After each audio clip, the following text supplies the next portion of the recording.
Hi friends, ಅಡುಗೆ ಸವಿರುಚಿ ಚಾನಲ್ಗೆ ಸ್ವಾಗತ. ನಾನಿವತ್ತು ಮನೆಯಲ್ಲಿ ಯಾವುದೇ ವೆಜಿಟೇಬಲ್ಸ್ ಇಲ್ಲದೇ ಇದ್ದಾಗ ಅಥವಾ ನಿಮಗೇನಾದರೂ ತಕ್ಷಣಕ್ಕೆ ಸಾಂಬಾರನ್ನ ಮಾಡ್ಕೋಬೇಕು ಅನಿಸಿದಾಗ ದಿಢೀರಾಗಿ 2 ನಿಮಿಷದಲ್ಲಿ ಹೇಗೆ ಮೊಸರು ಸಾರನ್ನ ಮಾಡ್ಕೋಬಹುದು ಅಂತ ತಿಳಿಸ್ಕೊಡ್ತಾ ಇದ್ದೀನಿ. ಈಗ ನೋಡೋಣ ಫ್ರೆಂಡ್ಸ್ ಹೇಗೆ ಮಾಡೋದು ಅಂತ. ಹಾಗೆ ನೀವೇನಾದರೂ ನನ್ನ ಚಾನಲ್ನ ಸಬ್ಸ್ಕ್ರೈಬ್ ಮಾಡ್ಕೊಂಡಿಲ್ಲ ಅಂದರೆ ಇವಾಗಲೇ ಚಾನಲ್ನ ಸಬ್ಸ್ಕ್ರೈಬ್ ಮಾಡಿಕೊಂಡು ಸೈಡಲ್ಲಿ ಬೆಲ್ ಐಕಾನ್ ಇದೆ, ಅದರ ಮೇಲೆ ಕ್ಲಿಕ್ ಮಾಡಿ ಆಲ್ ಸೆಲೆಕ್ಟ್ ಮಾಡಿ. ಆವಾಗ ನಾನು ಮಾಡೋ ಎಲ್ಲ ವೀಡಿಯೋದ ನೋಟಿಫಿಕೇಷನ್ ನಿಮಗೆ ಸಿಗುತ್ತೆ. ಹಾಗೆ ವಿಡಿಯೋನ ಕೊನೆ ತನಕ ಮಿಸ್ ಮಾಡ್ಕೊಳ್ದೆ ನೋಡಿ. ಇದನ್ನು ಮಾಡೋದಕ್ಕೆ ಮೊದಲಿಗೆ ನಾನಿಲ್ಲಿ ಒಂದು 200 ಗ್ರಾಮ್ನಷ್ಟು ಮೊಸರು ತೊಗೊಂಡಿದ್ದೀನಿ. ಇವಾಗ ಇದನ್ನು ಒಂದು ಬೌಲ್ಗೆ ಹಾಕ್ಕೋಬೇಕು. ಇದಕ್ಕೆ 1.5 ಕಪ್ನಷ್ಟು ನೀರು ಹಾಕ್ಕೊಂಡು ಚೆನ್ನಾಗಿ ಮಿಕ್ಸ್ ಮಾಡ್ಕೋಬೇಕು.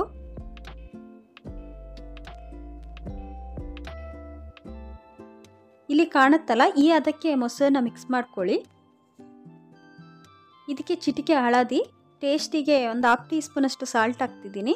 ನೀವು ನೋಡಿಕೊಂಡು ಎಷ್ಟು ಬೇಕಷ್ಟು ಹಾಕ್ಕೊಳ್ಳಿ. ಹಾಗೆ ಸ್ವಲ್ಪ ಕಟ್ ಮಾಡಿದಂಥ ಕೊತ್ತಂಬರಿ ಸೊಪ್ಪು ಹಾಕ್ತಾಯಿದ್ದೀನಿ.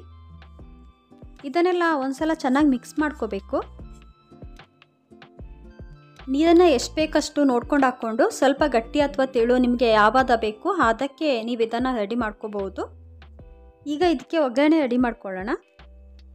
ಒಗ್ಗರಣೆ ಪೆನ್ನ ಸ್ಟವ್ ಮೇಲೆ ಕಾಯಕ್ಕಿಟ್ಟು ಇದಕ್ಕೆ 1 ಅಥವಾ 2 ಟೀ ಸ್ಪೂನಷ್ಟು ಆಯಿಲ್ ಹಾಕ್ಕೋಬೇಕು. ಇದಕ್ಕೆ 1/4 ಟೀ ಸ್ಪೂನಷ್ಟು ಸಾಸಿವೆ, 1 ಟೀ ಸ್ಪೂನಷ್ಟು ಉದ್ದಿನಬೇಳೆ, 2 ಒಣಮೆಣಸಿನ್ಕಾಯಿನ ಕಟ್ ಮಾಡಿ ಹಾಕ್ಕೋಬೇಕು. ಜೊತೆಗೆ 1/4 ಕಪ್ನಷ್ಟು ಕಟ್ ಮಾಡಿದ ಈರುಳ್ಳಿ, 2 ಹಸಿಮೆಣಸಿನ್ಕಾಯಿನ ಕಟ್ ಮಾಡಿ ಹಾಕ್ತಾಯಿದ್ದೀನಿ. ಹಾಗೆ ಸ್ವಲ್ಪ ಕರಿಬೇವಿನ ಸೊಪ್ಪು ಹಾಕ್ಕೊಂಡು ಫ್ರೈ ಮಾಡ್ಕೋಬೇಕು.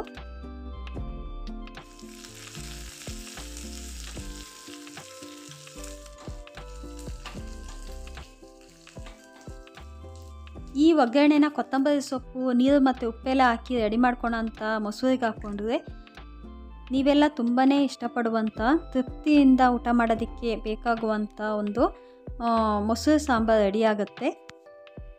ಇದನ್ನು ಮಾಡೋದಕ್ಕೆ ಜಾಸ್ತಿ ಟೈಮು ಬೇಡ, ಜಾಸ್ತಿ ಇಂಗ್ರೀಡಿಯೆಂಟ್ಸು ಬೇಡ. ಮನೇಲಿ ಮಾಮೂಲಾಗಿ ಸಿಗುವ ಇಂಗ್ರೀಡಿಯೆಂಟ್ಸಲ್ಲೇ ನೀವು ಇದನ್ನು ಮಾಡ್ಕೋಬೋದು.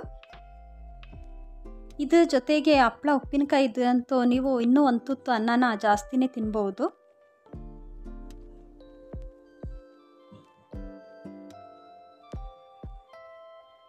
ಈ ಮೊಸರು ಸಾಂಬಾರನ್ನ ನೀವು ಕೂಡ ಮನೇಲಿ ಇವಾಗಲೇ ಟ್ರೈ ಮಾಡಿ. ಹಾಗೆ ಹೇಗಿತ್ತು ಅಂತ ನನಗೆ ಕಮೆಂಟ್ ಬಾಕ್ಸಲ್ಲಿ ತಿಳಿಸಿ. ಈ ವಿಡಿಯೋ ನಿಮಗೆ ಇಷ್ಟ ಆದರೆ ವಿಡಿಯೋಕ್ಕೊಂದು ಲೈಕ್ ಕೊಟ್ಟು ಚಾನಲ್ನ ಸಬ್ಸ್ಕ್ರೈಬ್ ಮಾಡಿ. ಸೈಡಲ್ಲಿ ಬೆಲ್ ಐಕಾನ್ ಇದೆ, ಅದರ ಮೇಲೆ ಕ್ಲಿಕ್ ಮಾಡಿ ಆಲ್ ಸೆಲೆಕ್ಟ್ ಮಾಡಿ. ಆವಾಗ ನಾನು ಮಾಡೋ ಎಲ್ಲ ವಿಡಿಯೋದ ನೋಟಿಫಿಕೇಷನ್ ನಿಮಗೆ ಸಿಗುತ್ತೆ. ಮತ್ತೆ ಮುಂದಿನ ವಿಡಿಯೋದಲ್ಲಿ ಸಿಗೋಣ. ಬಾಯ್.